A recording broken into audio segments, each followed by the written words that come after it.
the feeling. For Total Home Pest Control, who are you going to call? Call the Bug Man, 923-BUGS. For Total Pest Control for your home or business, call the original Salvant. Call the Bug Man today, 923-BUGS. Exiles from what you ask? Exiled from the radio. But now, we're on your television. I'm Bill Profita, he's Kevin Gallagher, and they kicked us to the curb. But we're back. We are back with Exiles Television on the Pelican Broadcasting Network. We're going to bring you the newsmakers. We're also going to take your calls and give you great information. It's going to be the best damn radio show on television. Look for it on your cable system or download the app, PelicanSportsTV.com. It says here that Eric Gaylord is back. Where has he been? Well, I understand that he was in Georgia helping President Jimmy Carter build houses for the homeless. Mr. President, can you put down the peanuts? A little help here? Well, I was told that he was in Tibet studying to become a kung fu master.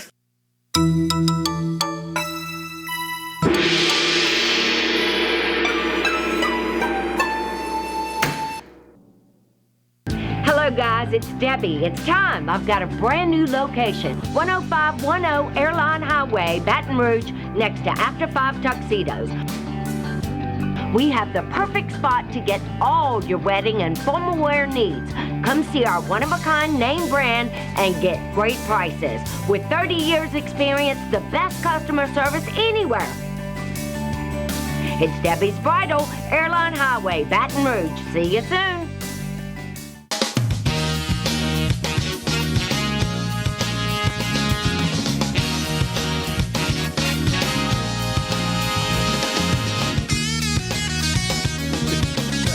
Hello and welcome to the Wednesday edition of the Clarence Bug Show. A bit of a hiatus, obviously, because of concerns about Tropical Storm Cristobal that fortunately, thank you God, did not materialize. And here's hoping that you and yours are none the worse for wear, having gone through this and come out unscathed on the other side. I guess if there's any saving grace is that it's early in the season, so a bit of a tune-up, if you will, for lack of a better phrase. Hopefully, that's all we will need before November, the end of November rolls around. If not, well, at least we had a dry run in this case.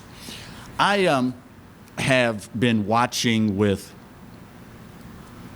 disdain, for lack of a better word, the events unfolding in my country.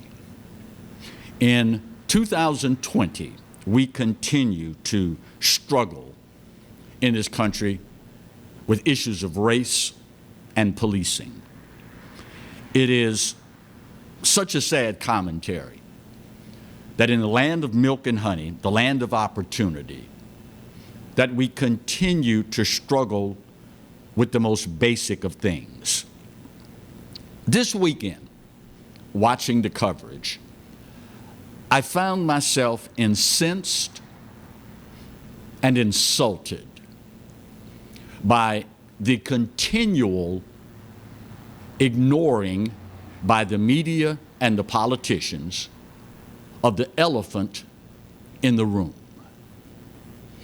I watched, disheartened, and my spirit was almost crushed, watching a young black mother in an interview on the mainstream media, literally crying her eyes out that she was so deathly afraid that her young son would end up losing his life to law enforcement only because of the color of his skin. Let me say for the record, first and foremost, what happened to George Floyd should not have happened. It is something that in 2020 we should be beyond.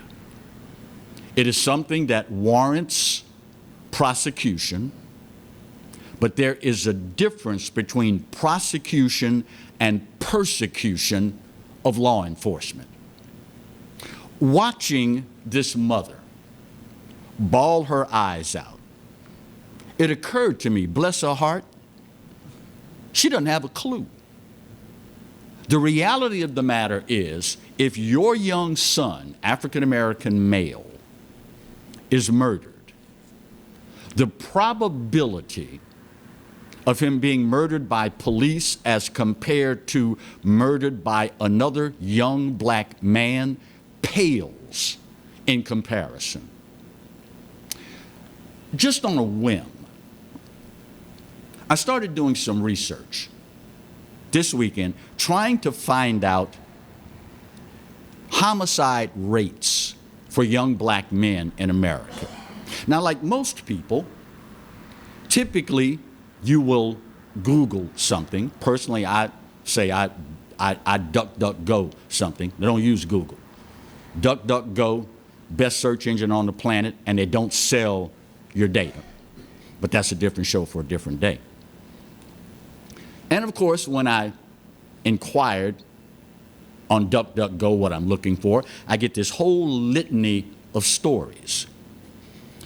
Typically, as a conservative, I make it a point to look at both conservative and liberal sites because I want to know what the other side is thinking.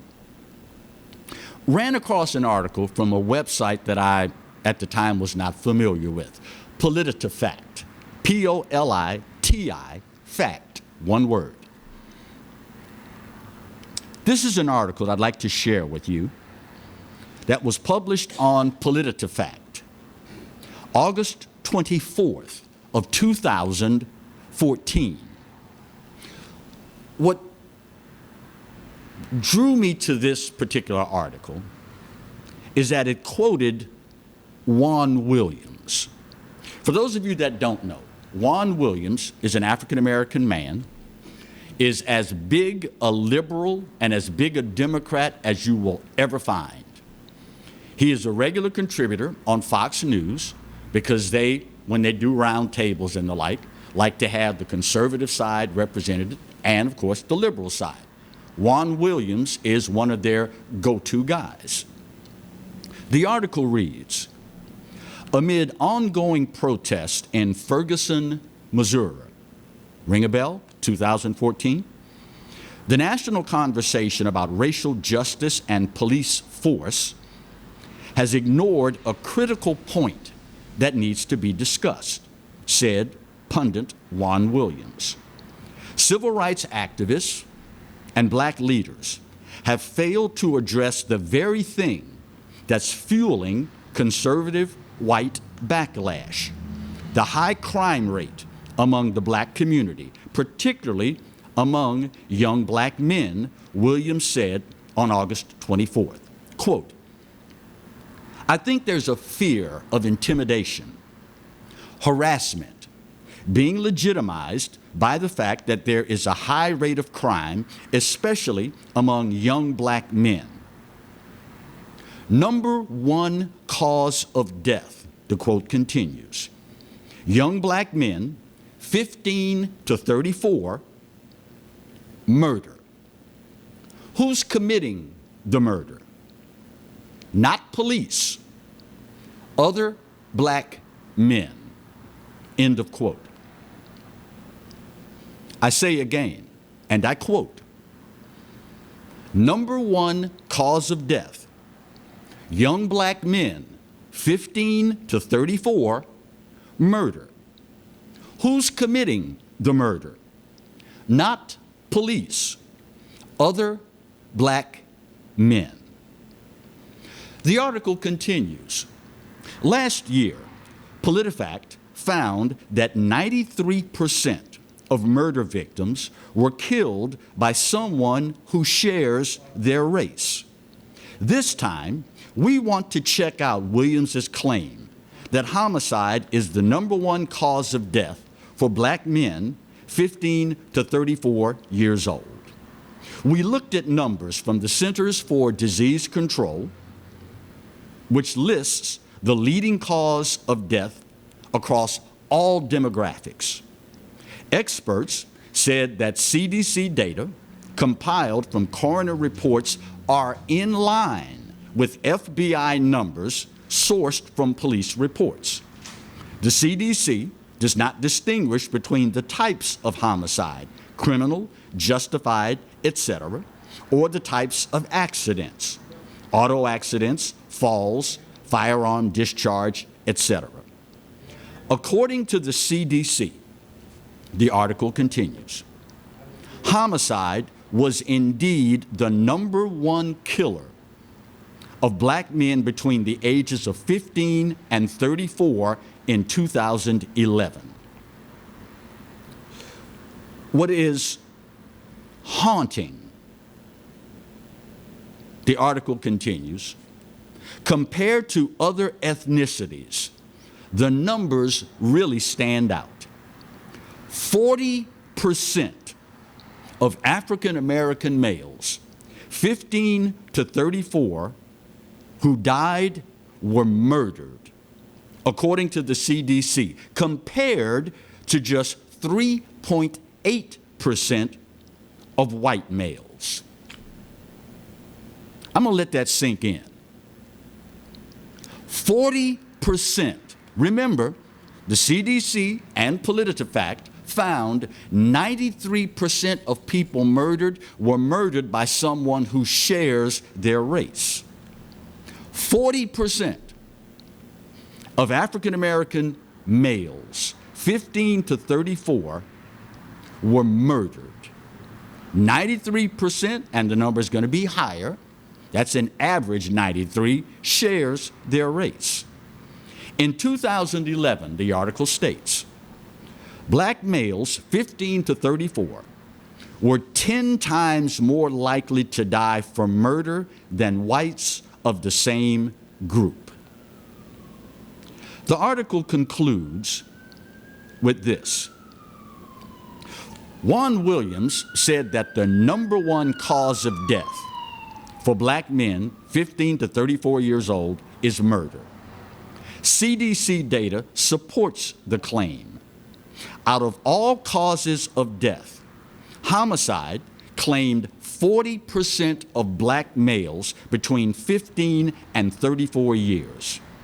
This was significantly higher than the national average for males of that group and all other racial groups. Final sentence in the article. We therefore rate Williams's claim true. Let me say for the record, I don't know anything about PolitiFact, but the fact that they had to research this tells me they didn't have a clue. Well, Juan Williams is a respected pundit, and he says that the #1 cause of death for black males 15 to 34 is homicide. I just can't believe that. We've got to check this out. We've got to fact check this. Their conclusion, it's true. So why, America, are we ignoring the elephant in the room? I guess it makes you feel better when you put a Band-Aid on a pimple on the ass of an elephant and call it surgery. I've got a lot more. I'm going to get this off my chest, but I got to get my first break of this hour out of the way. Stick with me. We got to talk, America, and we'll do it next, here on the Wednesday edition of the Clarence Bugg Show, right where you've got it, on the Pelican. Stay close.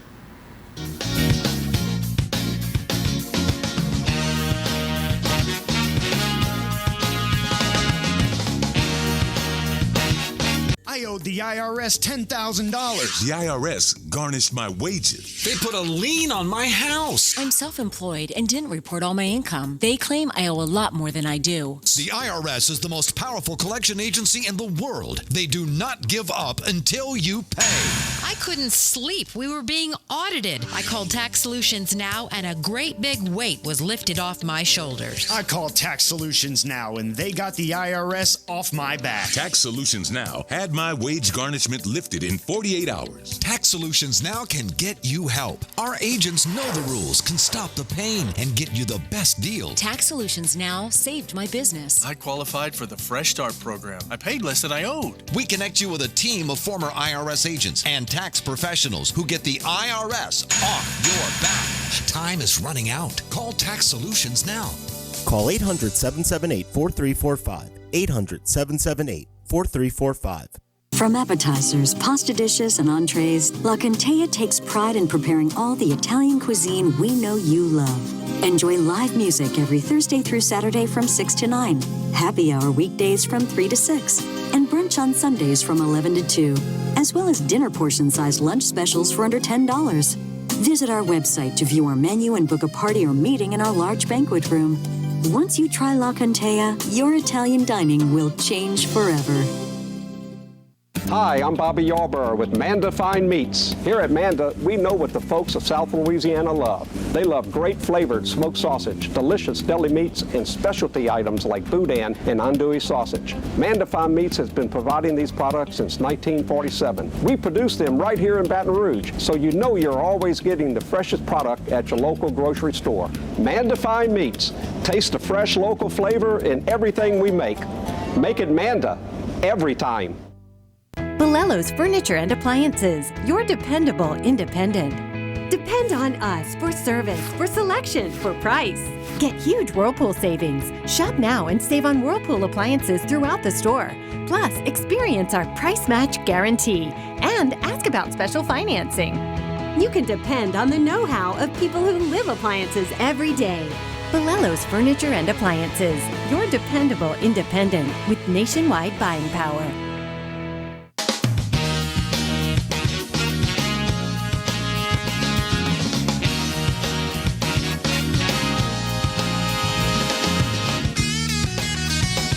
Welcome back to hour one of the Wednesday edition of the Clarence Buggs Show. Marty, is that middle or is that far?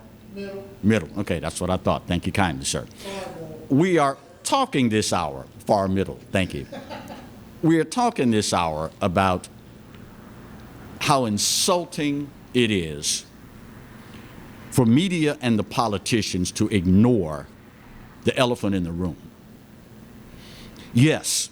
Let me say up front for the record again, the death of George Floyd should not have happened. No American, black, white, whatever, pick an ethnicity, should lose their life that way. And those responsible should be held accountable.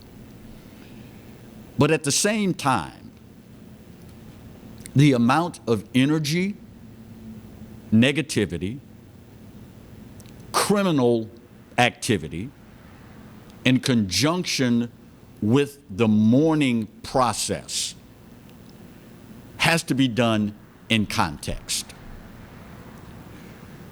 If you were with us for the first segment, I showed you where the Centers for Disease Control, backed up by crime figures from the FBI, in 2011, and it's only gotten worse since then, 40% of young black men ages 15 to 34 were murdered by another young black man. Yes, George Floyd, I never want to see another instance like that again in life. But the fact of the matter is, in the African American community, you are far more likely to suffer a homicide at the hands of someone that looks just like you. Where's the outrage? Where are the marches? Where are the protests? Where's the media coverage? Ran across as well during the research an article from the American Medical Journal, April 1st, 2013. It is entitled, "Mortality from Homicide Among Young Black Men, a New American Tragedy." Let me share something from this article with you. It starts as follows. In 1925, in the classic novel, An American Tragedy, Theodore Dreiser portrayed a poignant yet powerful picture of youthful loneliness in industrial society and of the American mirage that beckons some of the young to disaster. In 2012, an American tragedy of far greater urgency and public health importance is the alarming rate of homicide among young black men. Interracial homicide, whether the victim or the perpetrator is black, is abhorrent. Nonetheless, from the perspective of the health of the general public, the circumstances in which a young black man is both the victim and the perpetrator causes far more premature deaths. When the American Journal of Medicine publishes a report calling the killing of young black males by other young black males a new American tragedy, you know we've got a real problem on our hands. Again, this article was published in 2013. So where's all the media coverage on this been?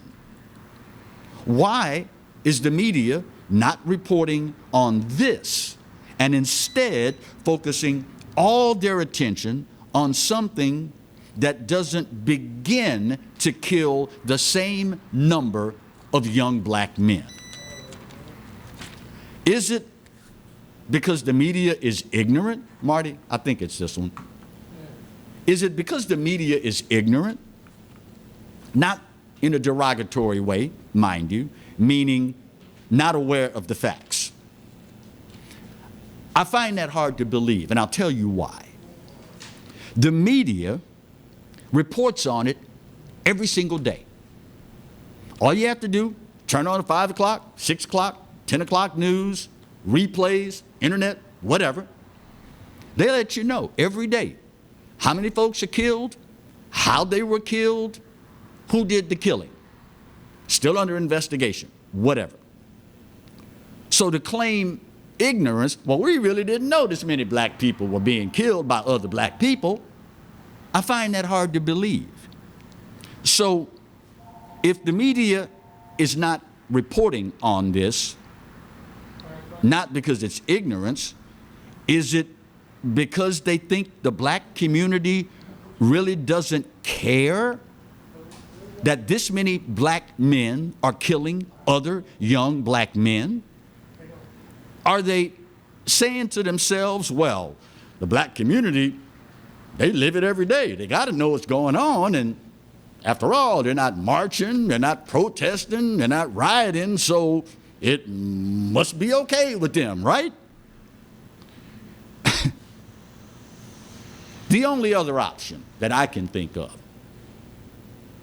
you're not ignorant because you report on it every day. The only other option here, for me, has to be that the media has some vested interest in allowing this to continue. If that's the case, then it really makes you wonder. Here's an example. Weekend of May 31st, when the rioting really started to just explode. Weekend of May 31st, the city of Chicago, one city, one weekend, 25 people murdered. None of it related to the riots. It was just business as usual in Chicago. In the midst of rioting, the single deadliest weekend in the history of that city. 25 people murdered. Now, want to take a guess on what color they were? Want to take a guess on the color of the perpetrators? But not a peep out of the media. You know how you can tell it was black folks killing other black folks. You know how you can tell? Because if it had been a white person involved in any one of the murders, it would have been 24/7, wall-to-wall news coverage. But after all, it's just 25 black folks that killed 25 other black folks. Nothing to see here. Move along. It makes you wonder, is there a vested interest here? When all is said and done, y'all, got to be careful. Don't let my emotions get the best of me. When all is said and done, this is about as insulting a development as you can have.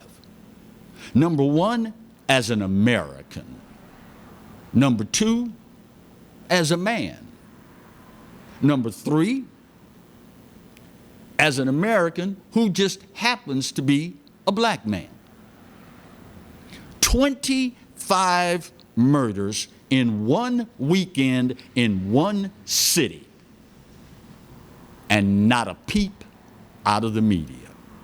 Now, it's one thing for the media not to give you the whole story. I mean, after all, they pretty much got a track record of doing that sort of stuff. It is something else entirely to allow these folks to lead you around by your nose. Let's understand something here, y'all. These people don't care about you. Wall-to-wall news coverage every single day about the tragic death of George Floyd. But what about the rest of the folks murdered? Mark, I see you on hold. I'm going to slide you in before this break. I got 2 minutes. How are you, my friend? How you doing, sir? I'm trying to hang in there, my friend. And yourself? One day at a time. That's all we can take, Mark. What's on your mind, my friend? Got a question for you based on everything you're talking about. Okay. Why is it that, if you remember, I sent you a plan about what the black community could do within the black community. Right. It was rejected by Raymond Judson when I had a meeting and talked to him as being divisive. Mm-hmm. Why are they, as the mayor now, the chief of police, some members of the council, some members of the legislature, wanting policy change within the police department when the policy needs to be changed in the culture within the black community so they don't kill each other? That's what we're trying to prevent. Valid question, my friend. I got a break breathing down my neck. I'll answer that. Mark, take care of yourself, my friend. Mark, the simple answer is convenient. It's easy. We don't want to delve into the core issues. We don't want to deal with the tough issues. It's easier to do this. Point a finger. To institute real change, you got to get up off of this and go to work. Real simple, Mark. Real simple. So we've covered the media and their ignoring of the elephant in the room. When I get this break out of the way, we're going to move on from the media to your elected leaders and talk about how they ignore the elephant in the room. That's next on the Clarence Bugg Show, right here on the Pelican. Don't move.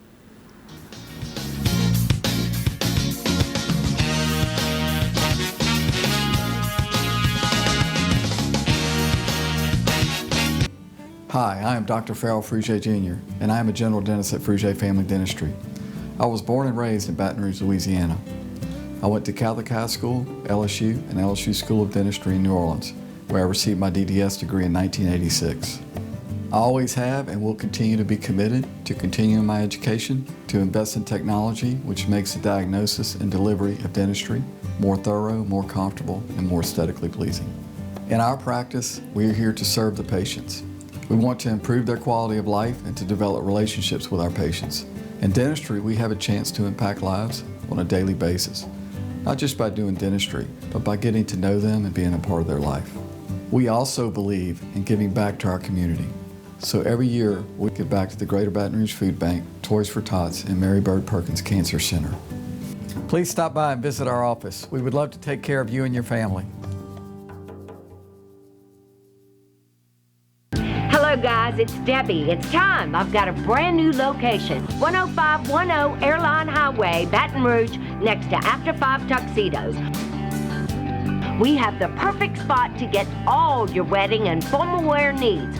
Come see our one-of-a-kind name brand and get great prices. With 30 years experience, the best customer service anywhere. It's Debbie's Bridal, Airline Highway, Baton Rouge. See you soon. For total home pest control, who are you going to call? Call the Bug Man, 923-BUGS. For total pest control for your home or business, call the original Salvat. Call the Bug Man today, 923-BUGS. They said I could find you here. Why are you fishing? Our company's got to ship out 2 full color brochures and 20 color copies. You're killing me. It's done. Designed, printed, packaged, and shipped. How? You just got to know the right people. Baker Printing, the printing people. How come you get to fish in this private lake? Like I said, you just got to know the right people. You can know the right people too.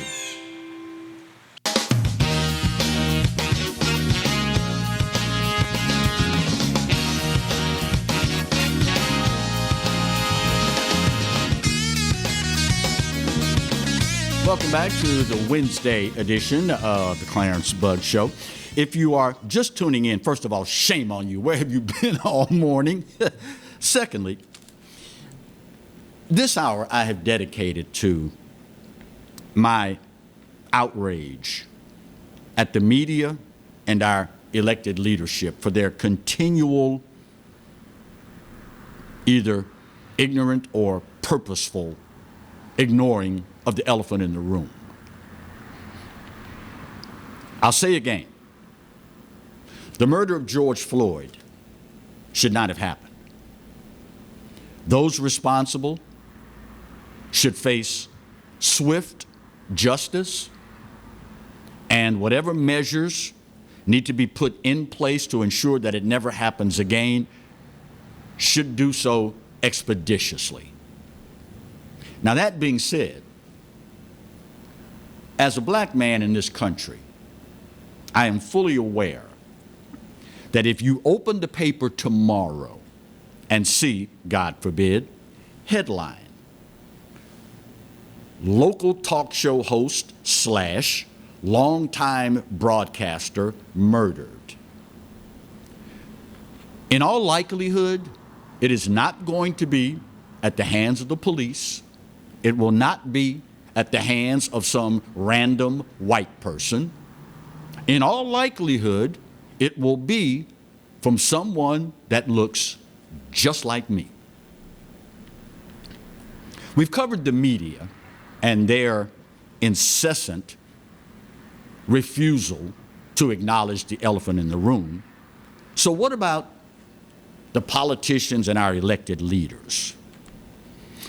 For those of you that slept through civics class, for those of you that failed civics, understand something. We do not live in a democracy. Despite what the media may try to tell you, despite what you may want to believe, we don't live in a democracy. We live in this country under the form of government that is a representative republic. We are charged with electing individuals on the local, state, and national level to represent us in one of 3 areas. Either the legislative branch, charged with writing laws. We elect people for the executive branch, whose charge it is to implement said crafted pieces of legislation. And we elect individuals on the judiciary side to interpret whether or not these laws, as passed and implemented, are free of discrimination and abide by the Constitution. So if you have a problem with how things are in your part of society, the first and the hardest place that you need to look is at the people you elect. That's where you start. That's where you fix the problem. Now, of course, black folks, we only elect Democrats if we're black enough. At least that's what Joe Biden tells us. But that's a different show for a different day. Did you see the press conference on Monday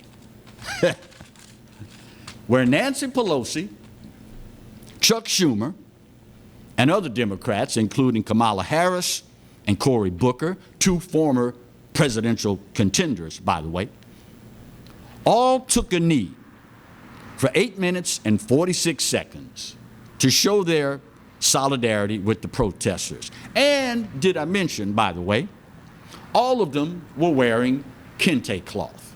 Now, for those who don't know, white people, kente cloth is associated with the people of West Africa, in particular, the Asante Kingdom. It is embraced by African Americans and viewed with an almost religious fervor. So one has to really wonder how they thought dressing these folks up in kente cloth and kneeling was a good message. Who came up with this foolishness? Was there some intern at the meeting beforehand that said, you know what would really drive the message home? If we all wore that African garb, what y'all call that? You know, the one with the symbols and the colors. What if we all wore that? Who came up with that? Now, I don't know what's worse here. That someone in this meeting thought that this would be a good idea. I don't know if that's worse, or the fact that Kamala Harris and Cory Booker didn't say, whoa, white people, you can't go there. Don't go there, please. Don't go there. For the record, I wasn't in the meeting, so I don't know. Maybe Cory and Kamala, maybe they protested vehemently, and somebody said, well, let's take a vote, and they were outvoted. Maybe that's what happened. I don't know. But it's an insult either way. And of course, the folks on social media, oh, did they let them know? Let me share with you some of the responses from message boards and the like on social media when they came out of this, quote, press conference. Pro-life activist, and I know I'm going to butcher the name, forgive me, Obianuju Ikiocha. Obianuju Ikiocha. Quote, there is more kente fabric in this picture than a Ghanaian traditional wedding. The DC African Fabric Shop is probably now sold out in order to meet the demand of this ridiculous tokenism by Democrat politicians. Dear Africans, step aside. Hashtag cultural appropriation at its worst. Other responses to this press conference / pandering opportunity. Excuse me, dear Democrats, in your tokenism, you didn't wait to find out that this thing you're hanging around your neck is not just some African uniform. These fabrics, they all mean something to us. Another response. The Democrats have no interest in black America. These fools think that because they put some kente cloth on, they're going to get the black vote. Another response. As Congress members, iced their knees and put away their kente cloth graduation stoles, I hope they consider supporting a monthly stimulus check. Other responses. Folks really think black people are a joke. I still can't wrap my mind around the fact that they draped these white people in kente cloth to honor George Floyd. And the list goes on and on and on. Now, I have proof positive that God has a sense of humor. Proof positive. And you probably wondered, I wonder, does God ever chuckle? Does he ever laugh? Does he ever giggle? Proof positive that God has a sense of humor. At the end of this press conference / pandering opportunity, Nancy Pelosi, with her kente cloth draped around her and her mask on, after kneeling for 8 minutes and 46 seconds, couldn't get up. You ever watch a football game when a receiver, mostly, is coming over the middle, catches the pass, and gets smoked? I mean, he's laid out. And his teammate immediately can see through the face mask, bruh gonna need some help. What does he do? You see him do this, telling the trainer, come we need some help, we need some help. Look at the video and watch Nancy Pelosi have to tell her aides, come get me up, I can't get up. Served her right for pandering, posturing, and insulting black Americans in this country. Who came up with this foolishness and thought it would be a good idea? Just in case you thought the media and these other folk that show up in your church one Sunday every 4 years right before the election and tell you, Hillary Clinton, I ain't no ways tied to get your vote.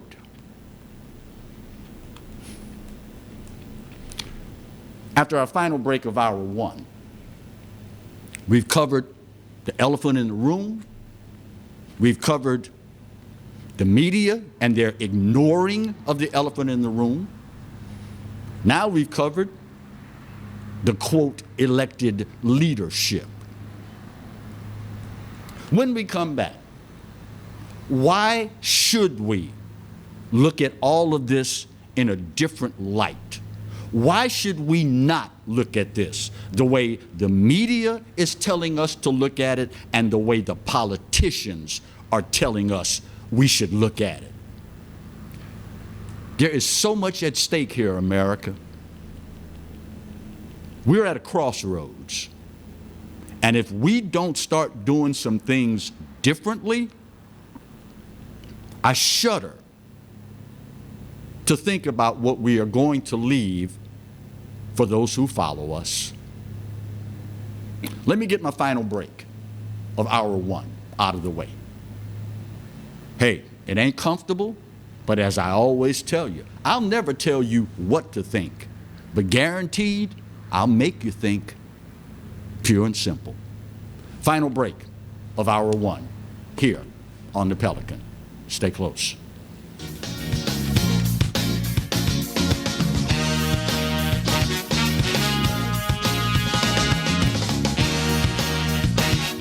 Hi, I'm Bobby Yarborough with Manda Fine Meats. Here at Manda, we know what the folks of South Louisiana love. They love great flavored smoked sausage, delicious deli meats, and specialty items like boudin and andouille sausage. Manda Fine Meats has been providing these products since 1947. We produce them right here in Baton Rouge, so you know you're always getting the freshest product at your local grocery store. Manda Fine Meats. Taste the fresh local flavor in everything we make. Make it Manda every time.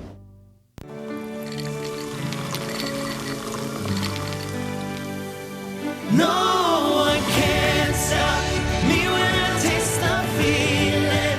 Nothing could ever bring me down. Nothing could ever bring me down. taste the feeling. Exiles from what, you ask? Exiled from the radio, but now we're on your television. I'm Bill Profita, he's Kevin Gallagher, and they kicked us to the curb.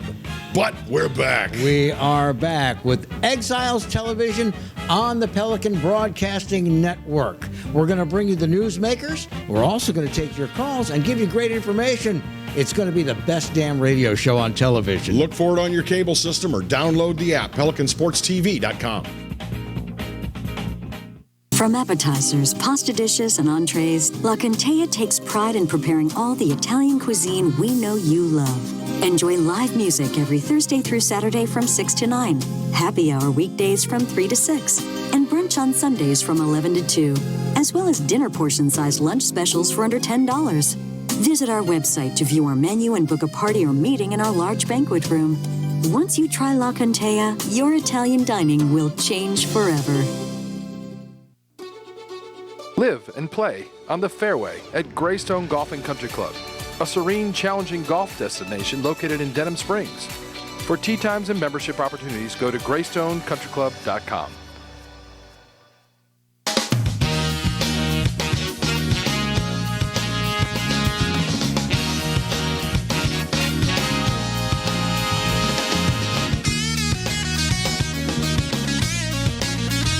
Welcome back for the final segment of hour one of our Wednesday edition of the Clarence Bug Show. So very grateful that you have allowed us into your homes and businesses all across South Louisiana, and so grateful that you have allowed me to take this point of privilege today in hour one of today's show.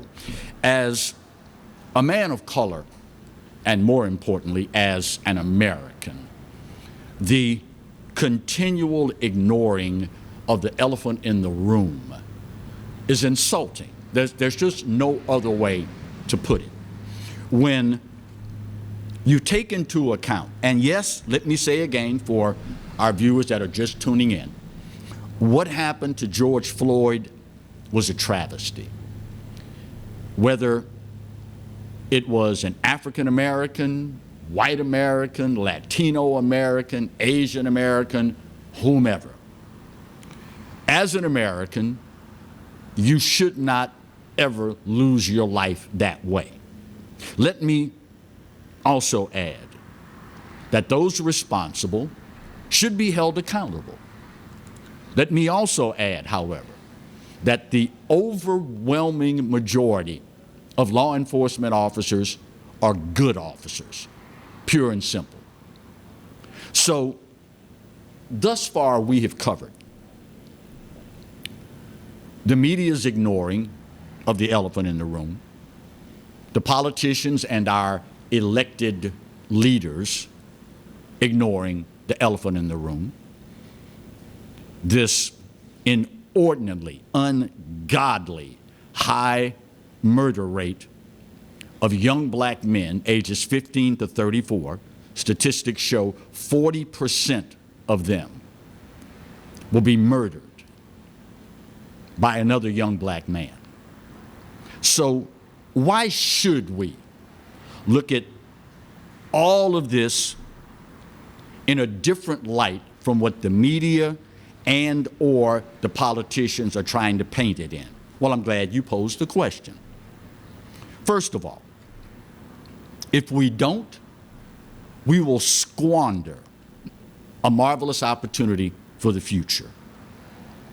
We'll make sure that the less than 1% of young black men not killed by police will be killed in some other fashion. We will ensure that we wipe ourselves out. Can you imagine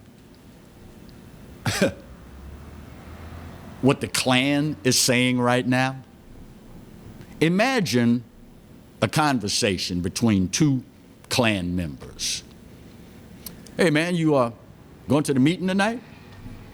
Nah, bro, I'm retired. You retired? There ain't nothing for me to do. What you mean nothing for you to do?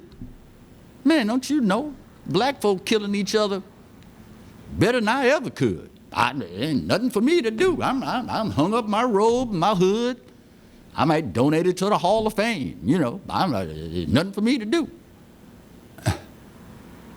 But the media and the politicians will have you believe that the only crime out there that's really happening that matters to black people is the number of black people killed by police.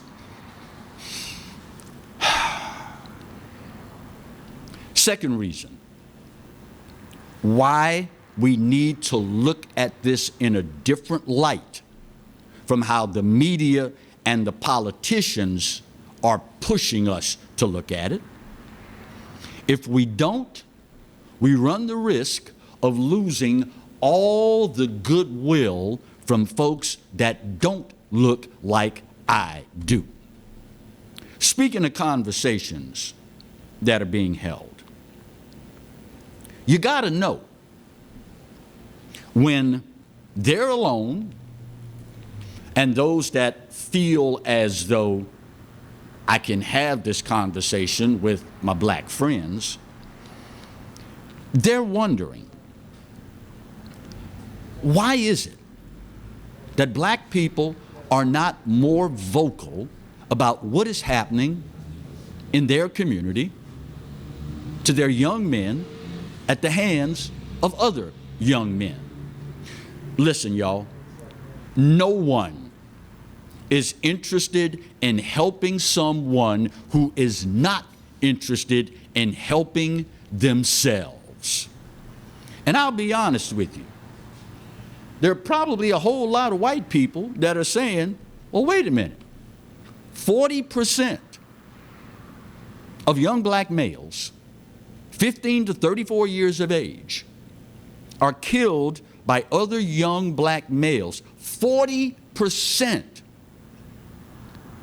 And they're not marching, they're not rioting, they're not assaulting people, they're not looting, all of these things which are wrong, by the way. Don't they realize Black Lives Matter? Oh, wait, maybe Black lives only matter when it's a white person that takes a black life. Yeah, I said it. I said it. Because that's what people are thinking. And not just white people. At the end of the day, y'all, if you don't give a darn about yourself, you cannot expect anybody else to do so. That is why it is incumbent upon us as Americans to look at this in a totally different light. Final reason why we have to look at this in a different light. Because if we don't, nothing will change. Let's say, for the sake of this conversation, starting today, this very hour, this very day, for the remainder of the history of planet Earth, not another single black person loses their life at the hands of a police officer. Let's just say that hypothetical kicks in right now. What will change in the black community? 40% of young black males ages 15 to 34 will still be killed at the hands of another young black male. If starting today, right now, not another single black person is ever killed by law enforcement, we will still be the least educated, we will still be the least employed. Oh, wait, Donald Trump fixed that, but that's a different show for a different day. We will still have the highest number of teen pregnancies. We will still have the highest percentage-wise number of aborted children. We will still have, and the list goes on and on and on. what is the definition of insanity? Well, I'm glad you posed that question as well. Doing the same thing over and over and over again and expecting different results. Have we not learned anything from all of this? The article that I read you to start today's show with political pundit Juan Williams was published 7 years ago. And it's only gotten worse. The statistics and the story that I quoted from the American Medical Journal calling the murder of young black men ages 15 to 34 by other black men 15 to 34 an American tragedy was published nearly a decade ago. And it's only gotten worse. At some point, y'all, we have got to change how we look at things and how we act on certain things. Destiny is calling, y'all. And if you know anything about history, you know full well opportunity only knocks a certain number of times. Destiny will do what destiny is going to do unless and until we decide collectively to influence it. We got a problem, America. And continuing to put a Band-Aid on a pimple on the ass of an elephant and calling it surgery is not going to work anymore. It's not. The problem is monumental, but it is not something that can't be fixed. If there's a silver lining to all of this, it's that, thank you, God, we live in the greatest country on the face of this earth. We live in a country that arguably is the greatest experiment in self-governance in the history of humankind. And when we decide that we are going to change, we can do just that. But there's a thing called priorities, y'all. What we're doing now is tantamount to you going to your primary care physician and only inquiring about the strep throat that you've been suffering as of late. And when the doctor says, now, about that stage 4 brain cancer, we don't need to worry about that, doc. Let's just get the strep throat thing taken care of. You know how ludicrous that is? That's what we're doing, y'all. That's what we're doing. Top of the hour. Got to get her done. After that, we shift gears and we start hour 2 of the Clarence Bugg Show. Stay close.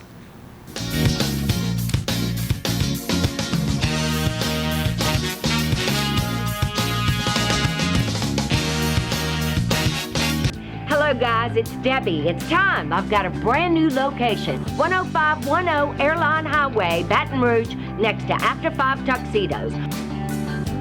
We have the perfect spot to get all your wedding and formal wear needs. Come see our one-of-a-kind name brand and get great prices. With 30 years experience, the best customer service anywhere. It's Debbie's Bridal, Airline Highway, Baton Rouge. See you soon.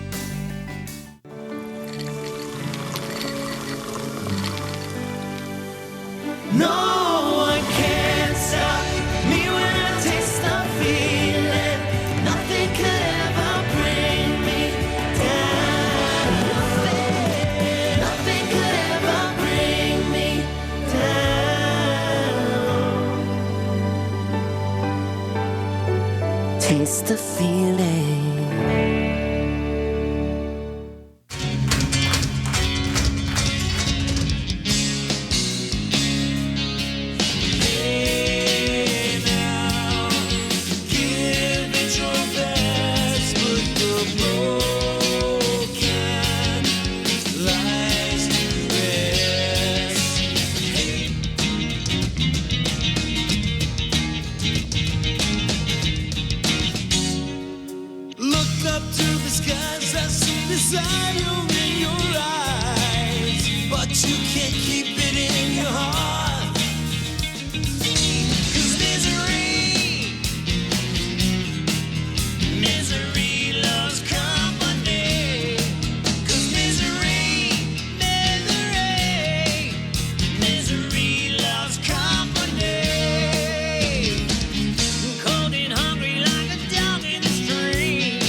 For Total Home Pest Control, who are you going to call?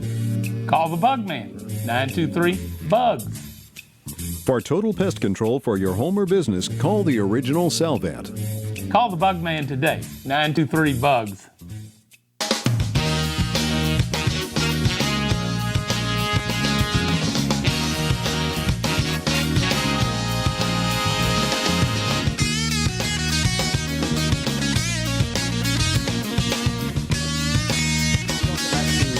Two of our Wednesday edition of the Clarence Bug Show. By the way, because we took Monday off in anticipation of tropical storm, depending on who you are, I've heard Cristobal, I've heard Crystal Ball, all of those. We will be here with you on Friday. So who knows? We might even do a Hugs and Bugs on Friday for the radio family.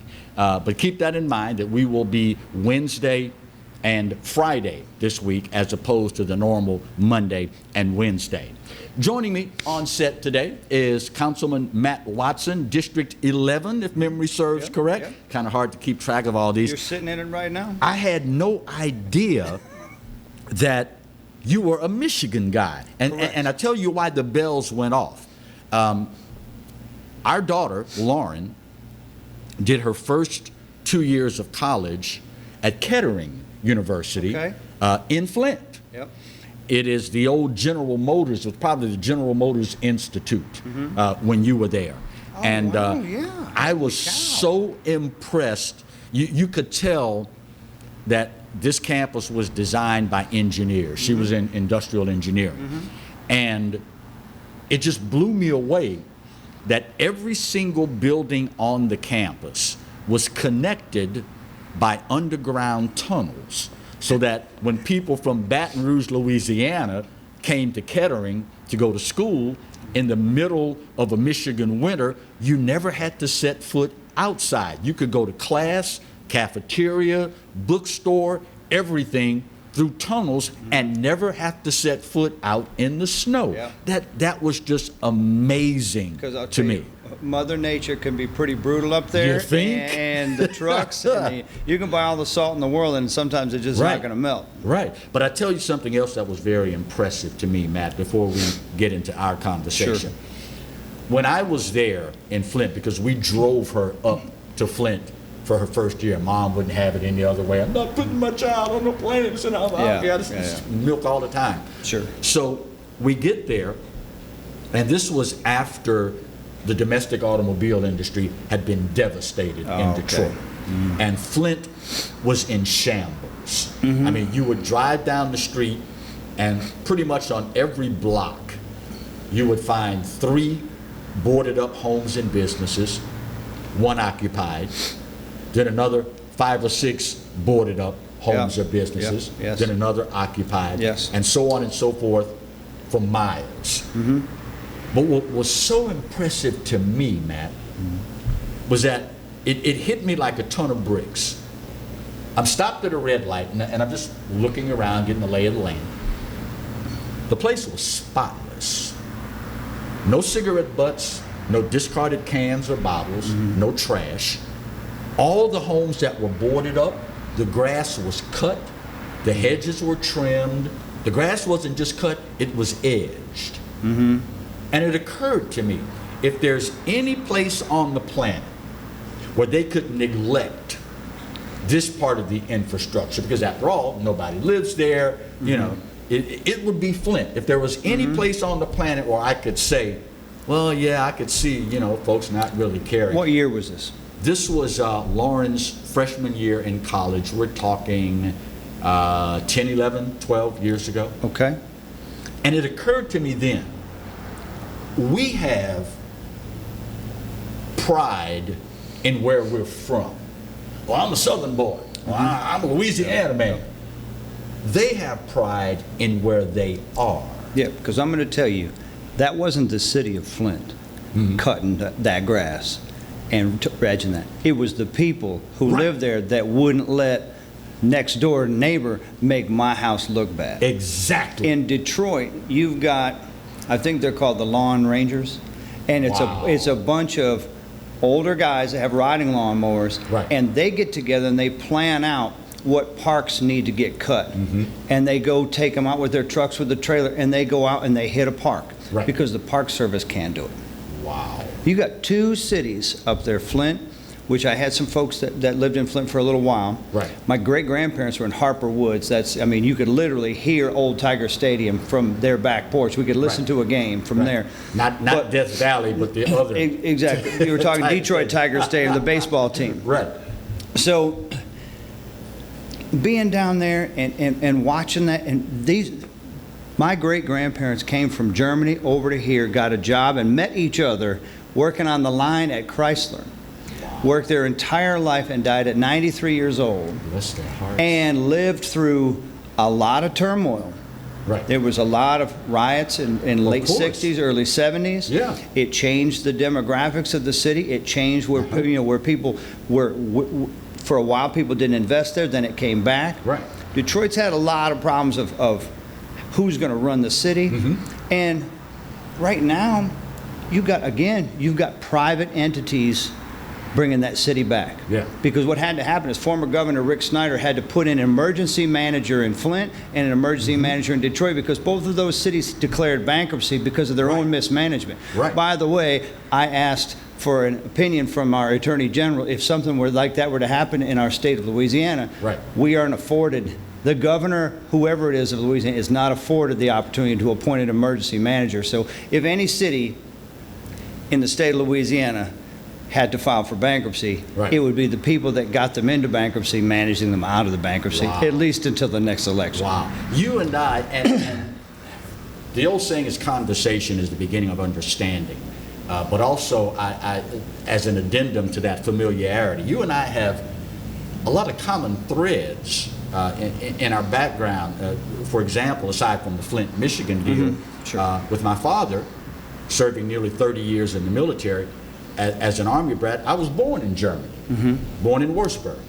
And we went back to Kaiserslautern, affectionately known as K-Town, by members of the military for 2 years when I was in 6th grade.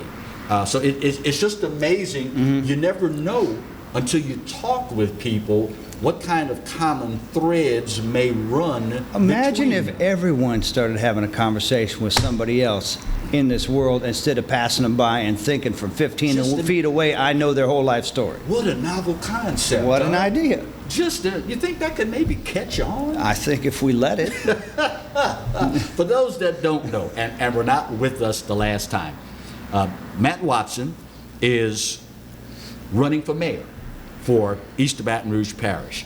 And the very first question I posed to the councilman, the last time he was with us, is post-COVID-19, now that we are starting to get past all of this, come to terms with dealing with it, are you sure you want this job? You having any second thoughts, my friend?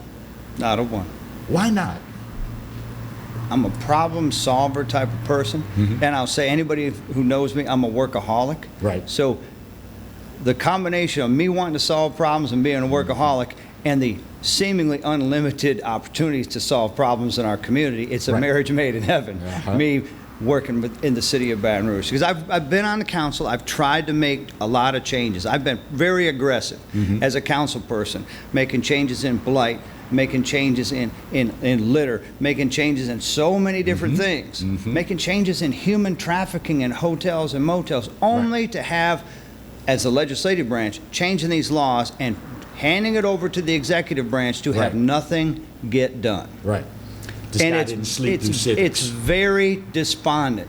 When I'll give you a prime example. Okay. I work with, first the DA office comes to me to talk about making a hotel motel permit that if someone gets called for, if law enforcement gets called to a hotel or motel and there's an arrest, 3 arrests made in a 90-day period for drug trafficking, prostitution, or human trafficking. Right. And the phone call didn't come from the hotel itself because the hotel's not minding their own store. Right.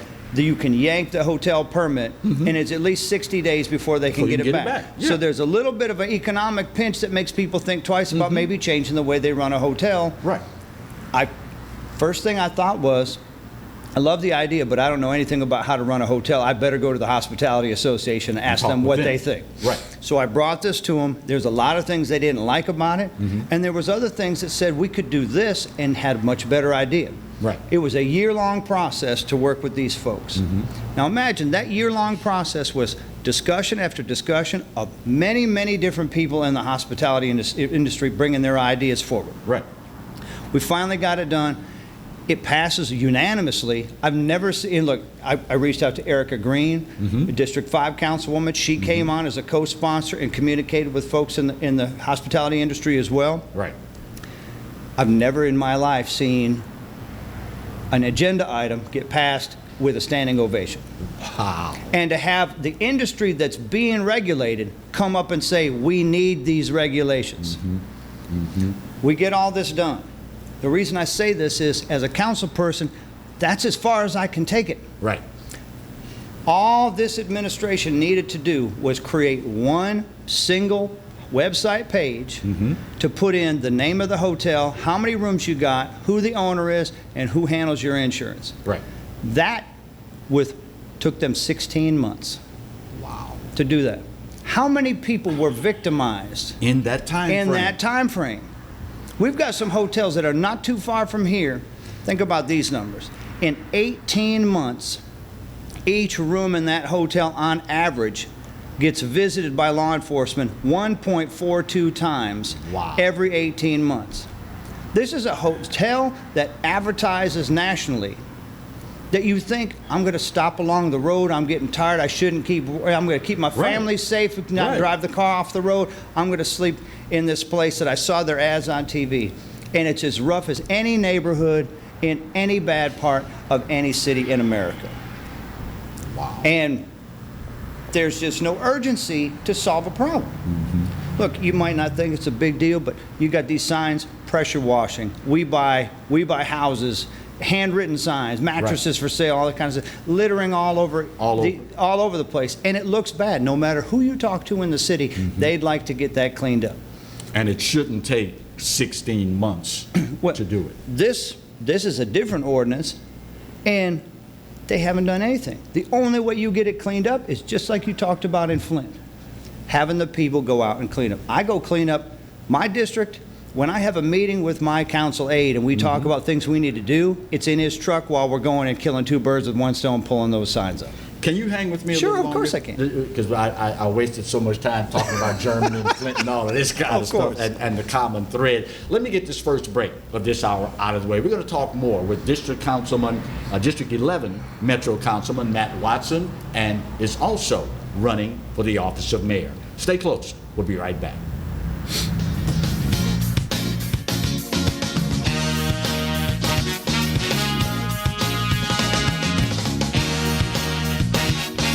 Sometimes life is wonderful, and sometimes it's not. Cherish the good, but always be prepared for life's challenges. At Private Healthcare, we provide the peace of mind you deserve. With Private Healthcare, you'll get the coverage you want and healthcare you need. If your employer doesn't supply healthcare coverage and you don't qualify for Medicare or Medicaid, you need to give us a call right now. Private healthcare is private health insurance for ages 65 and under with medical, dental, vision, and even prescription coverage. When life comes at you unexpectedly, you need to be ready. And health insurance is your financial safety net. Health insurance has never been so easy and affordable. If you're looking for health coverage at the best price and your annual household income is $35,000 or more, call the number on the screen now and speak with a live healthcare consultant. Don't wait. Get the coverage you need now. I'll leave for a little while. And all you other letters think you can take over my town.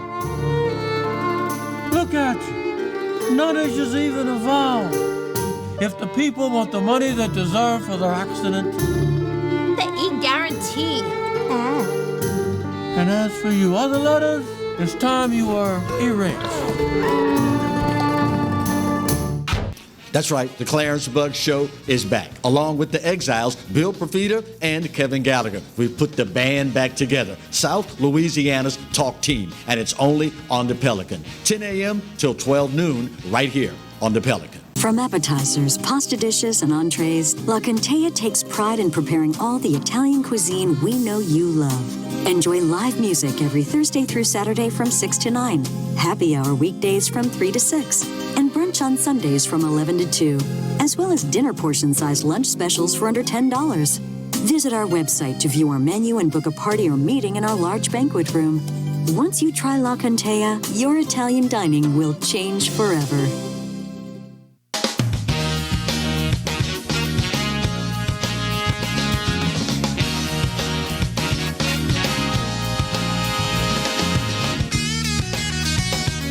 Welcome back to hour 2 of today's edition of the Clarence Bug Show, talking with District 11 Metro Councilman Matt Watson, who is aspiring to be the Chief Executive Officer of East of Baton Rouge Parish. That's the mayor, in other words. How are the businesses in District 11 faring now that we have moved to phase 2 of the reopening process? What are you hearing? I think they're faring very much the same as businesses across the whole parish. I mean, the governor puts out a stay-at-home order and moves things into phases. Right.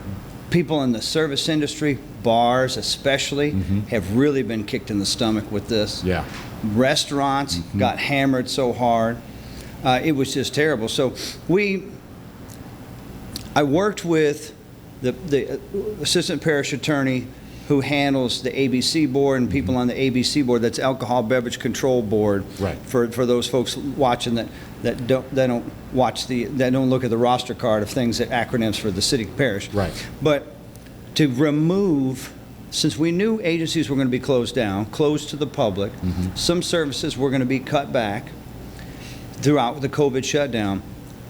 I pushed and was going to put it on the agenda myself, but we got the parish attorney to put it on to hold back the local ABC control and default to state ATC laws. Okay.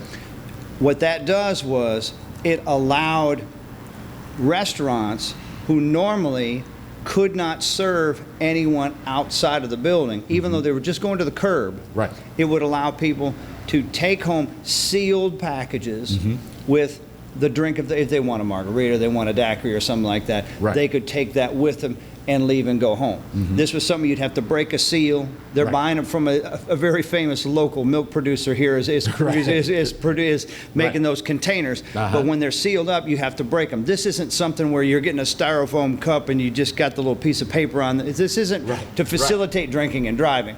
This is people coming home from work, buying some food, getting some kind of beverage from these folks, because they were able to buy canned beer or bottled wine that wasn't open. So we just facilitated pushing the issue so that they could make a little bit more money. Because I'll tell you, that's the difference between some businesses staying open and closing. Believe it.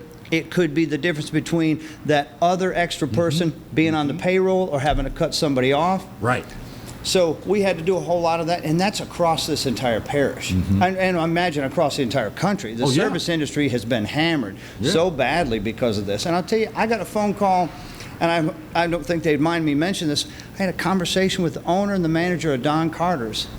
That own, the bowling alley, Don Carter's on Airline Highway. All-Star Lanes. Yeah. All-Star Lanes. Old Don Carter. Exactly, old Don Carter. I knew it as Don Carter because that's Well, yeah. when my brother came down here. I'm a bowler. That's the only reason Steve would not forgive me, because he watches the show. So they give me a call. They start asking about what's phase 1 look like, what's phase 2 look like, and I'm talking to them, and they were so prepared. They already had from the state fire marshal what their capacity was. They already had in a brass plaque on the wall. Right. All they had to do was cut it in a quarter. They knew that.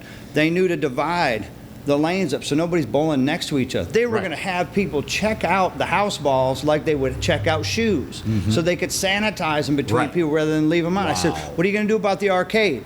Oh, we're going to shut down a lot of the games and separate them because we know some of the kids like that, but we can't have them playing side by side. They did all this, and they were supposed to be able to open the 11th hour, the Thursday night before. They get an email saying that bowling alleys can't open. And at first my thought was, these people must really want to get back to work so they can build up people coming back. Right. Because you imagine this, running the electricity and the air conditioning in all-star lanes with only 25% capacity.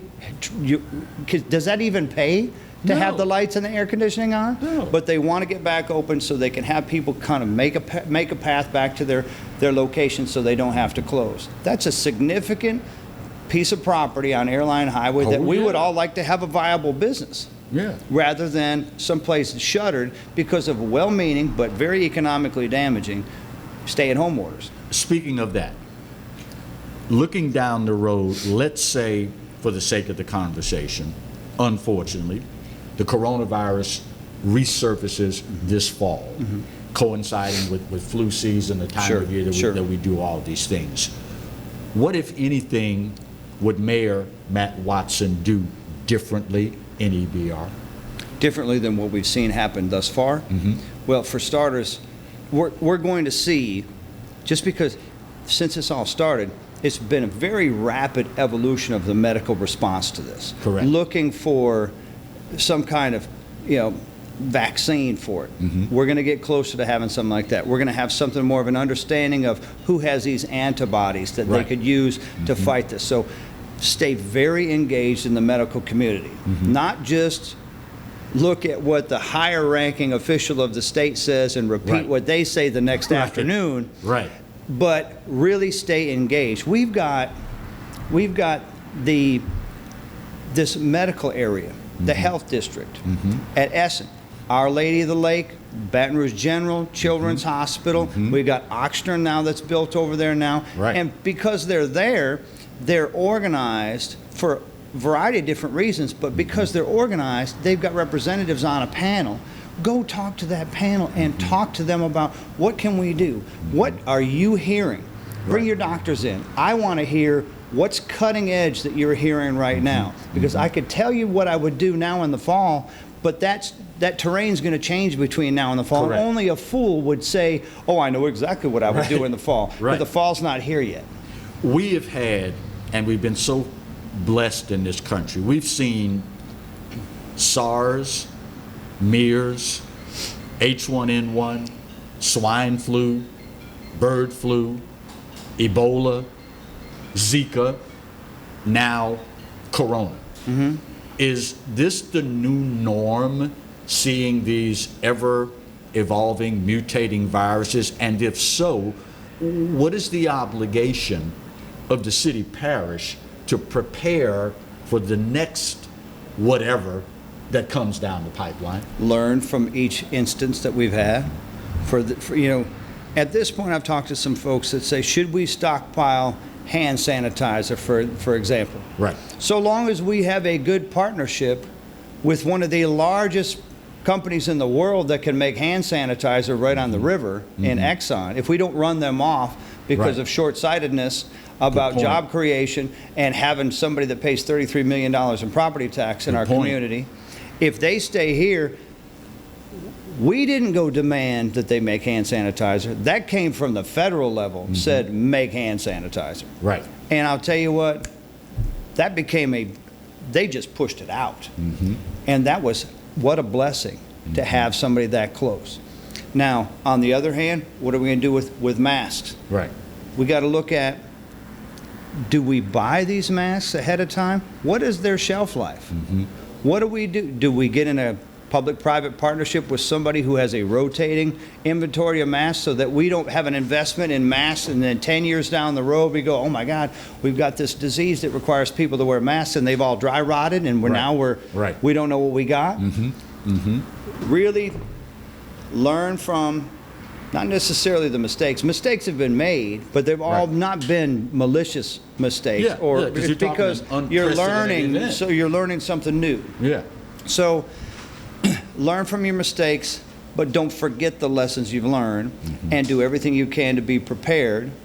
But be very mindful in just knowing what you can do to prepare people. Finally, we would be remiss, Matt, if we didn't touch on the fact that our country continues, even in 2020, to struggle with community/police relations. Yeah. How do you feel about our situation here in EBR? Well, I think for starters, I think it was absolutely wonderful the fact that I watched a video of the demonstrators that walked down Segan Lane in my district. Both sides of that's my district. I watched the video that went in way into 1 o'clock in the morning. And watched, I'm sure he'd love to have me call him a young man, but a younger than me, man out there that showed absolutely incredible leadership, mentorship of these people younger than he. He had been through demonstrations before. He mentored these kids and said, I hate to call them kids, younger than he and I, for sure. Young adults, very young adults that were coming in and obviously expressing their sadness, confusion, anger. There's no one that can watch that video of what that former officer did to George Floyd that doesn't sicken you and anger you. And obviously people are going to come out and want to say something to that effect. And no one can find fault with that. But to not have that turn into the widespread property damage, or I heard you speak about crime within the African American community in your earlier segment. We talked about Michigan. In Detroit, you've got a lot of people, not just looters, but other people who are taking advantage of the confusion to commit another crime. And in Detroit, we had 4 people, one of them a 19-year-old young man who was out there doing nothing but expressing his distaste for the status of what happened with George Floyd. And here rolls up somebody in a Durango and opens fire and kills him. And this wasn't a race issue. This was somebody making a statement that they would have made if no protests were going on, but took advantage of the confusion to go in, shoot some people that they were targeting, and get out of it. And it's terrible that it happens at all. But now think about the memory of George Floyd. Think about the lesson learned of stopping. We don't have chokeholds here in Baton Rouge. We've never used a knee on anyone's neck here in Baton Rouge as far as police, because I've got their training manual. I'm looking through all this stuff. Trust me, I've been going through all this pretty hot and heavy lately to make sure that I know what's going on. It did happen up there. It's a damn shame. But now even people very close to the demonstrations are very close to speaking politically about this. They're saying this movement that's so positive to make changes in policing is getting lost in the shuffle of buildings set on fire. And let's, for God's sake, not throw the baby out with the bathwater. Certainly. We're out of time. How can folks find out more about your resume, about your plans, and, of course, how they can support your election campaign? I'm on Facebook. You can go to Matt Watson for East Baton Rouge. And then I've got a website, Matt4EBR.com. That's always evolving because new things like being on your show. I'll put a clip on there of me being on your show. So people will be able to go on there, Matt4EBR.com or Matt Watson for East Baton Rouge on Facebook.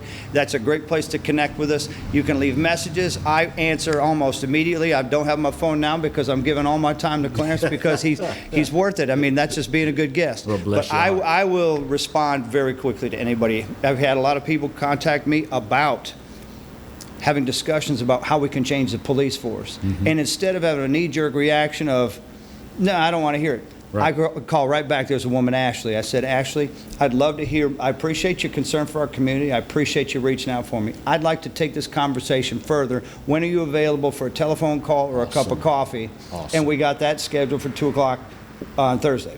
Awesome. Check him out, vet him, and I'll leave to you to decide what you should do. Bottom of the hour break. We'll get her done right here on the Pelican. Stay close.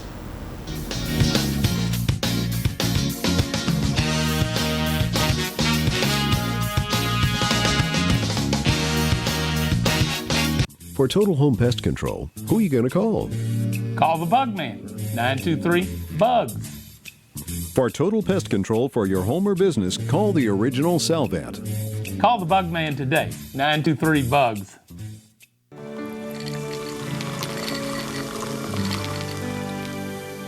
No one can stop me when I taste the feeling. Nothing could ever bring me down. Nothing could ever bring me down. Taste the feeling. Live and play on the fairway at Greystone Golf and Country Club, a serene, challenging golf destination located in Denham Springs. For tee times and membership opportunities, go to greystonecountryclub.com. Bolello's Furniture and Appliances, your dependable independent. Depend on us for service, for selection, for price. Get huge Whirlpool savings. Shop now and save on Whirlpool appliances throughout the store. Plus, experience our price match guarantee and ask about special financing. You can depend on the know-how of people who live appliances every day. Bolello's Furniture and Appliances, your dependable independent with nationwide buying power. Exiles from what you ask? Exiled from the radio. But now we're on your television. I'm Bill Profita. He's Kevin Gallagher, and they kicked us to the curb. But we're back. We are back with Exiles Television on the Pelican Broadcasting Network. We're going to bring you the newsmakers. We're also going to take your calls and give you great information. It's going to be the best damn radio show on television. Look for it on your cable system or download the app, PelicanSportsTV.com. They said I could find you here. Why are you fishing? Our company's got to ship out 2 full color brochures and 20 color copies. You're killing me. It's done. Designed, printed, packaged, and shipped. How? You just got to know the right people. Baker Printing, the printing people. How come you get to fish in this private lake? Like I said, you just got to know the right people. You can know the right people too.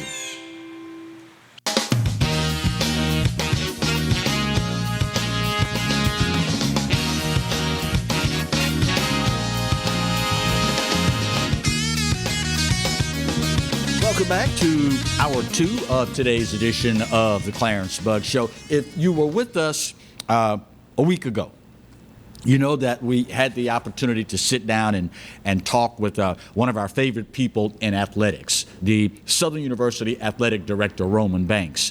What we did not tell you at the time was that there were some discussions going on regarding a huge development in the Southwestern Athletic Conference. You may have seen the story, saw news reports of this a few days ago. But the Southwestern Athletic Conference, for those of you that don't know, Southern, Grambling, Jackson State, Arkansas, Pine Bluff, Texas Southern, Prairie View, Alabama A&M, Alabama State, they've added another member to the SWAC. Florida A&M, the Rattlers, have now joined the SWAC. I don't know if outside of the SWAC community and the African American athletic community, if people realize how huge this is. So we leaned again on our go-to guy for all things SWAC. Southern Athletic Director Roman Banks joins us now to talk about this development. Mr. AD, how are you, my friend? I'm doing well. How you doing? I'm doing well. Man, this is monumental. Have you started to receive any feedback from people about adding FAM? Well, obviously, once the press release happened last week, it went viral, and it's a natural progression of bringing them into the league. The historic presence, they are rivals for most teams in our league. The travel makes sense, and so we're very excited about adding FAM as a member of the conference. I look back at all the times, particularly in football, when Southern would match up with Florida A&M, whether it was at their place or our place. It's always a huge event. I mean, obviously anytime you have the marching 100 squaring off on the field against the human jukebox, it just generates electricity. Right off the bat, what does your gut tell you? Is the Southern Florida A&M University rivalry going to be the biggest one in the SWAC? Or is it like that with Jackson State, Texas Southern, any other SWAC school that has had the opportunity to play a then MEAC school like FAMU? Honestly, I think that traditionally Southern and FAMU have had a relationship in the past that created a great rivalry. Last year we went to their place. This season they're supposed to come to us. Fortunately, we just signed a long-term deal, to make sure that we could play those rivalry games as such, and obviously they come into the league, and so that'll give us a chance to have them on our schedule as a common opponent, and hope that we can go outside and get another institution that someone like Tennessee State or something that'll bring interest to our fans, and so I think that Southern and FAM have a special recipe, and I think people are excited about seeing this again. Of the 4 historically black colleges, and many people may not know that there are actually that many, there's the Southwestern Athletic Conference that, of course, Southern, Grambling, Jackson State, members of. There is the Mid-Eastern Athletic Conference, the MEAC, the MEAC, that Florida A&M was previously a member of. There's also the CIAA, the Central Intercollegiate Athletic Association, and the SIAC, the Southern Intercollegiate Athletic Conference. Does this now, with the addition of Florida A&M, because there's been lots of conversation over the years about what is the premier HBCU conference, and there was always competition between the MEAC and the SWAC. Does this now solidify the Southwestern Athletic Conference as hands down the premier HBCU conference in America? Well, I think that it's safe to say that I don't want to just jump out there and braggadocious, but it's safe to say that our new commissioner is doing a good job, and it definitely put us in a category of such where we can create more excitement. I think, you start bringing in a team like FAM and Southern and Jackson and a few other teams, you start talking about 30,000, 40,000 people. Now you start talking about TV revenue. And so this is definitely a move that's going to create a lot of excitement. Obviously, the MEAC is having some challenges. You also would say that the MEAC was that conference. But obviously, I think in the last couple of years that the SWAC has taken over that position. And I think that it's going to be important for us to look at another institution that possibly that we can bring in. We can go to the division play and level this out. That's going to bring the same type of excitement. We talked specifically about football because for many people that's the big ticket item. But the Rattlers also sponsor 13 other for a total of 14 Division I varsity sports. So that competitiveness is going to resound through every sport that we have in the SWAC, right? Right, and so, that's important. There have been other conferences that schools that try to, position themselves to be a member of our conference. But obviously you have to look at what that university can help bring to the table. And obviously, I think that they are competitive in all their sports. I know that we have played them in baseball, we played them in basketball, and so now we're looking forward to the soccer and softball and all those sports, because I think that's going to bring some excitement in areas that we never, obviously the fan base won't be as good. So I think it's going to bring some excitement because of the rivalry, just because of the amount of sports that they bring to the table. Now, obviously, Roman, you and I are talking about the athletic side of things, but obviously the Southwestern Athletic Conference would not make a move of this sort unless they were also comfortable with FAM's approach to academics and that particular mission, correct? Correct. Obviously, they had to check all the boxes, and the commissioner done a great job as they presented their resume to the council of presidents and to the athletics directors, and we feel pretty comfortable that their mission is the conference mission, and we're all on the same page. So what does it feel like from your perspective, Roman, to be in this position and be a part of, the excitement, just particularly for football? You're talking LSU on the schedule next year. You're talking adding Florida A&M as a conference member. These are some pretty darn exciting times for you, huh? Well, yeah, I spoke about it when I took over, to give ourselves a chance to go from 4 games to 5 and possibly 6, and to bring some of those historical college rivalries back. And obviously, you've seen before FAM joined the league that we were able to bring them back on the schedule. And now, they were transitioning over time into the conference rotation. And so I think that just gives me and our staff another opportunity to go land another marquee name as it relates to historical college that our fans will enjoy. And so, it's pretty exciting. We have a lot of challenges, but you can see that things are looking up for the Southwestern Athletic Conference and actually for Southern University. Roman Banks, Athletic Director for Southern University, thank you so much for the time. I know you've got another commitment. Take care of yourself, my friend, and thank you so much, Roman. All right, go Jags. Go Jags. Yes, sir.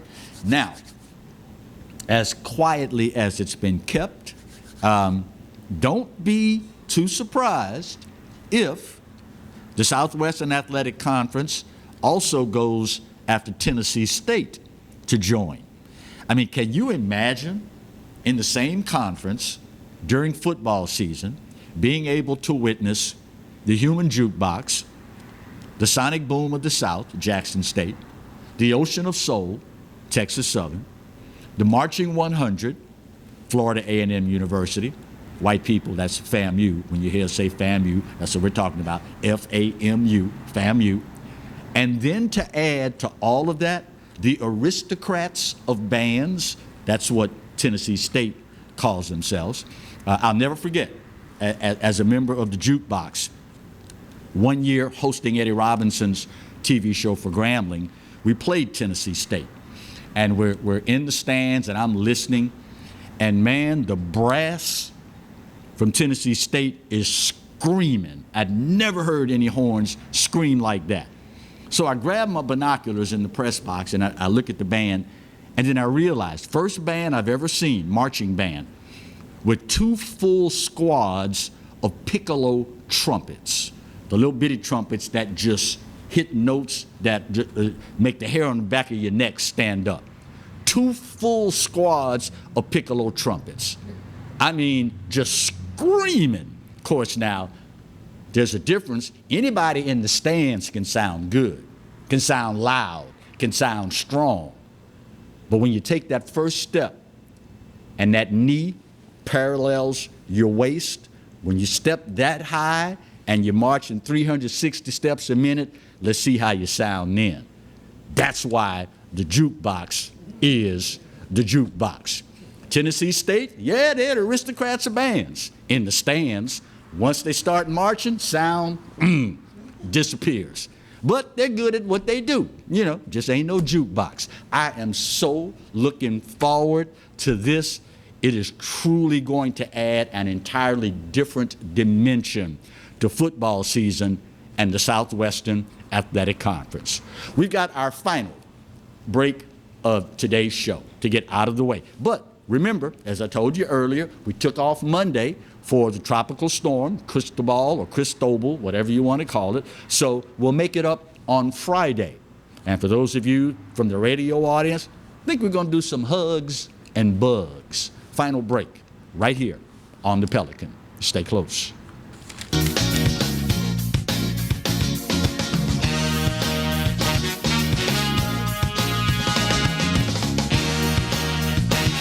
From appetizers, pasta dishes, and entrees, La Contea takes pride in preparing all the Italian cuisine we know you love. Enjoy live music every Thursday through Saturday from 6 to 9, happy hour weekdays from 3 to 6, and brunch on Sundays from 11 to 2, as well as dinner portion-sized lunch specials for under $10. Visit our website to view our menu and book a party or meeting in our large banquet room. Once you try La Contea, your Italian dining will change forever. Live and play on the fairway at Greystone Golf and Country Club, a serene, challenging golf destination located in Denham Springs. For tee times and membership opportunities, go to GreystonecountryClub.com. Hello guys, it's Debbie. It's time. I've got a brand new location. 10510 Airline Highway, Baton Rouge, next to After 5 Tuxedos. We have the perfect spot to get all your wedding and formal wear needs. Come see our one-of-a-kind name brand and get great prices. With 30 years experience, the best customer service anywhere. It's Debbie's Bridal, Airline Highway, Baton Rouge. See you soon. That's right, the Clarence Bug Show is back, along with the Exiles, Bill Profita and Kevin Gallagher. We've put the band back together, South Louisiana's talk team, and it's only on the Pelican. 10 a.m. till 12 noon, right here on the Pelican. Hello. Hola. Ni hao. Experience what the Baton Rouge International School can offer your children. Now welcoming displaced students for short and long-term stability. Hi, I'm Bobby Yarborough with Manda Fine Meats. Here at Manda, we know what the folks of South Louisiana love. They love great flavored smoked sausage, delicious deli meats, and specialty items like boudin and andouille sausage. Manda Fine Meats has been providing these products since 1947. We produce them right here in Baton Rouge, so you know you're always getting the freshest product at your local grocery store. Manda Fine Meats. Taste the fresh local flavor in everything we make. Make it Manda every time.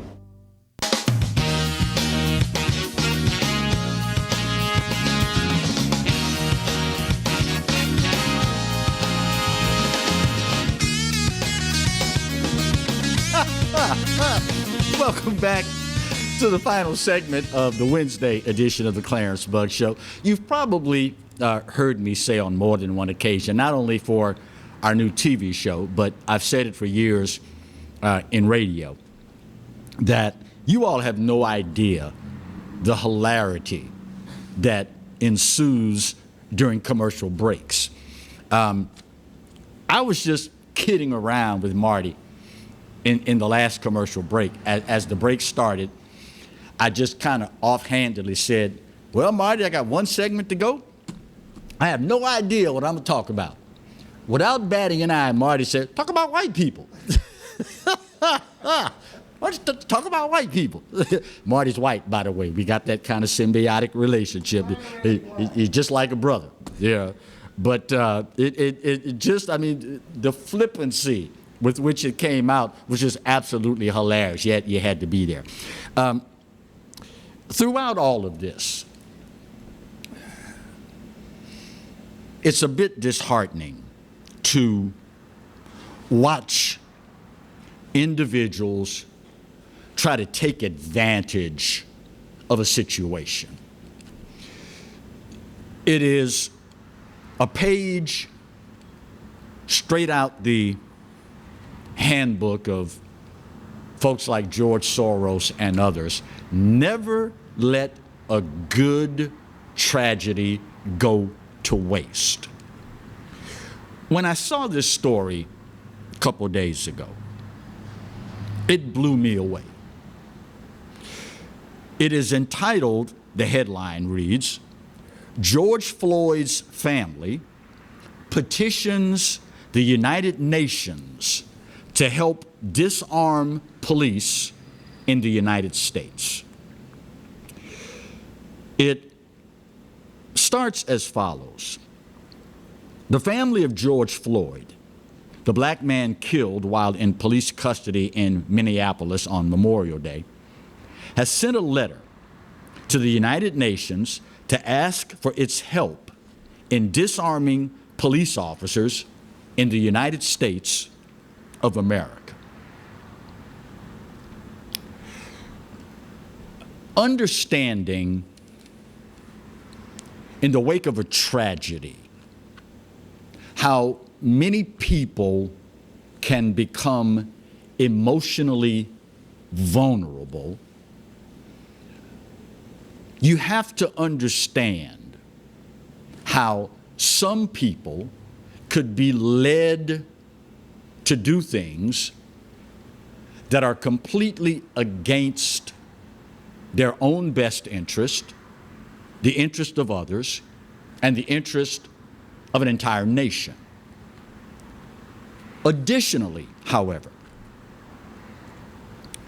if you were with us earlier in the show today, you heard me think back to the days of civics class and how we as Americans are charged with electing those who will occupy the various offices in this land, be they local, state, or federal.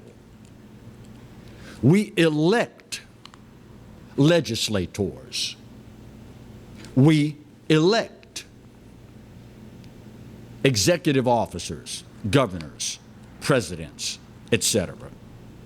And we elect the judiciary. Emotional vulnerability leads individuals to make requests of this nature. How anyone could think that we as Americans should be subject to the whims of the United Nations is beyond me. We didn't elect folks in the United Nations. We didn't elect any of these folks. But you would solicit their help, quote unquote, in coming here and disarming police in America. Let's follow this line of reasoning, if you are so liberal as to call it that, reasoning. Let's follow this to its logical conclusion. Understanding now, after today's conversation, 40%, and the number, this was in 2011, the numbers are probably higher now. Understanding 40% of young black males ages 15 to 34 will die from homicide at the hands of another young black male. I don't see you asking the United Nations to bring in their little powder blue helmets and patrol the streets of urban America to stop young black men from killing other young black men in proportions that amount to an epidemic, or as the American Medical Journal calls it, a national tragedy. I don't know, maybe that will be next. The problem I have with this, y'all, is that I'm an American. And I believe, I was taught, and I subscribe to the theory that Americans do for Americans. We fought a war to establish this country because we got tired of one individual waving his hand and decreeing what we must do as subjects. In being granted this independence, we decided that as Americans, we are best equipped to take care of ourselves. We don't want a king.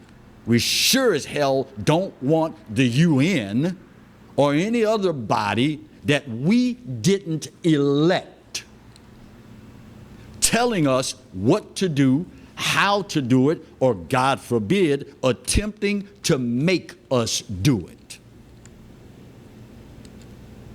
At the end of the day, y'all,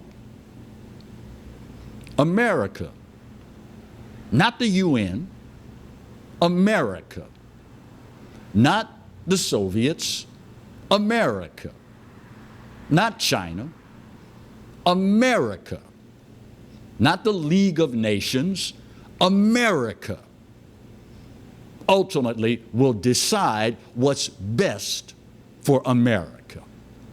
That, my friends, is the job of Americans.